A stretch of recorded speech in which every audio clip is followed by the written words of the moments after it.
તો અમદાવાદ સાયબર ક્રાઇમે ટ્રાઈના અધિકારીની તરીકેની ખોટી ઓળખ આપી છેતરપિંડી કરતા બે આરોપીની ધરપકડ કરી છે। આરોપી લવકેશ વાધવા અને અનુરાગ ગુપ્તાની ધરપકડ કરવામાં આવી છે। બંને આરોપીઓની હરિયાણાની સેન્ટ્રલ જેલમાં મુલાકાત થઈ હતી। થલતેજ વિસ્તારમાં કોમ્બે ગ્રાન્ડમાં 9 માળે રહેતા ડેટા ફર્સ્ટ કંપનીમાંથી કોલ ટ્રાન્સફર કરી લોકો સાથે ઠગાઈ આચરવામાં આવતો હતો।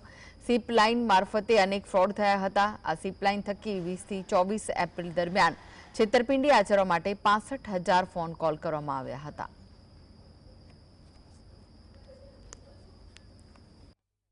एटीएस ની ટીમ અને અમદાવાદ સાયબર ક્રાઇમ બ્રાન્ચની ટીમે સાથે રહીને એ ઓફિસ પર આપણે રેડ કરી હતી।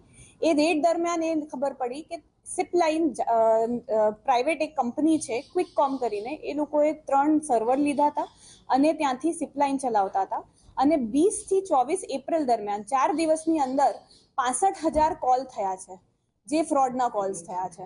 હવે એ કોલ્સની તપાસ કરતા આપણે ઇન્વેસ્ટિગેશન આગળ કર્યું અને એમાં અમને 2 આરોપીની માહિતી મળી હતી અને બંને આરોપીને આપણે પકડી પાડ્યા હતા।